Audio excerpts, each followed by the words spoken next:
everybody, it's Stovepipe the Flanneled Witch, and thanks for coming to my YouTube. This is the second video that I've done so far, so I hope you enjoy it, and thanks for coming. And let's jump right into it. We're going to talk about something that is very dear to me, and I also have some criticisms about it, and I mean that in a positive way, because as a witch, you're always trying to both honor tradition, but make something your own. And part of that is always going to be a criticism of some sort. And so I hope these things will be helpful to you. If you have any of your ideas, please share them in the comments. And if you disagree with me, please share that in the comments, because I'm wrong a lot. But the book we're going to talk about, the idea, High Magic, and that is Ceremonial Magick, written by Damien Echols, one of my heroes. This is the book that made me realize I am a witch. Even though Damien Echols might not use that term, he is very closely associated with many of the more famous witches that are out there today. And a lot of you probably know his story, that he was falsely accused of murder during the Satanic Panic, and he was released eventually. But he is a part of the Hermetic Order of the Golden Dawn, or at least I believe he still is. When he wrote this book, he was still a part of it. And his practice is ceremonial magic. And ceremonial magic on its own, it's really just a very organized expression of witchcraft. And witchcraft often isn't that organized, and that's part of the charm. There's no dogma, there's no liturgy, and it's very personalized. But I personally like order. I need structure.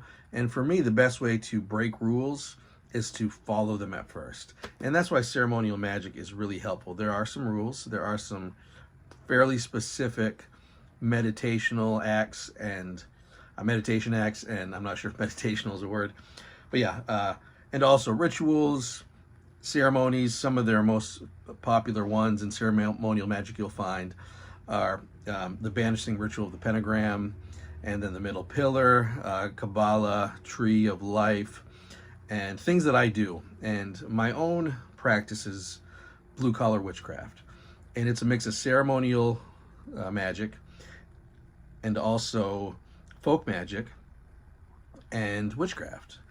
And it has, I like it because it has order. It also uses resources of the common people and of the world around us. And witchcraft just has its own thing. We kind of know it when we see it.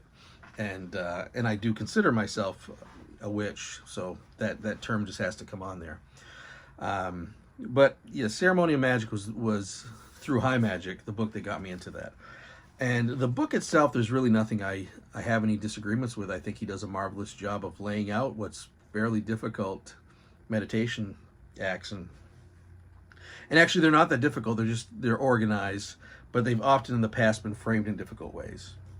And I think this book does an excellent job of framing it in ways that is easily understood. Now, here's my issue with ceremonial magic. The Hermetic Order of the Golden Dawn. It's troublesome to me for a few reasons. One, it was really a wealthy person's secret club. And to some degree, it was a famous person's secret club. A lot of the people in there were famous writers, famous thinkers at the time. And it was something that was done almost entirely indoors. And, you know, as a witch and as a pagan witch, you know, I want to be rooted in nature. I want to be connected to nature. So it's problematic when these things are made to be done in private, indoors. So that's part of it. But I would say the thing that has concerned me the most about it is the fact that, one, I think they probably intended it to be something you're initiated into, and I'm not saying that's wrong, but I think it can lead to being so closed that people like you and me who might have a lot to offer aren't even allowed into it. It's not a diverse, the Hermetic Order of the Golden Dawn, as much as I've researched it, it's not terribly diverse. And they don't really use the language of witchcraft. Now, this isn't a criticism, this is an observation. And this is why I add the witchcraft term into blue-collar witchcraft, ceremonial witchcraft. It's that you don't really hear that language. You don't hear about nature in a lot of it. You hear a lot about energy. You hear a lot about Egyptian lore, There's kind of a Christian-y aspect to it, which I'm personally not comfortable with. I guess really the bottom line is that altogether there's too many things that are different from what is natural and authentic to me and what I've been looking for. So for me, it's been something more to incorporate into my own practice than it is something that I want to jump on board with. Really the final thing about it that's sort of concerning to me is that it's very hard to find information, even online, about it. You don't find a lot of videos about the Hermetic Order or the Golden Dawn. You don't find many entry points. You don't really find any ways to inquire about it. And I don't know for a fact, but I have an assumption that maybe enrollment is down. So there's an irrelevance to it that concerns me. But at the same time, you know, when I read High Magick, I don't really think of the Golden Dawn, the Hermetic Order, the Golden Dawn, but it is it is heavily dependent on a lot of their things that were positive, meditations, rituals, that I think are, we owe them a debt of gratitude for.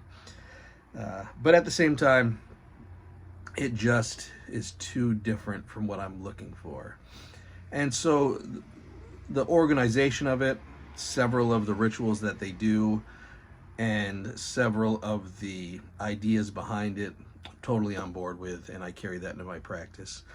But just as different than I'm looking for. And one more thing, some of the rituals and meditations are so long, and I love a nice long ritual meditation. I wish we were more patient as a culture, but at the same time, I don't have a lot of time. You know, I think a lot of us work day jobs and then have responsibilities to our families, our friends, and there's only, you have to really carve out time to do these things. And if I'm going to choose a shorter, or not even shorter, but just a little bit more compact ritual or spell to do that's as effective, I'm going to do that. So when I first started reading High Magick, I was like, wow, I need to become a member of this Hermetic Order, the Golden Dawn. And then the more I researched it, the more I was like, not for me. And then witchcraft became something that was for me.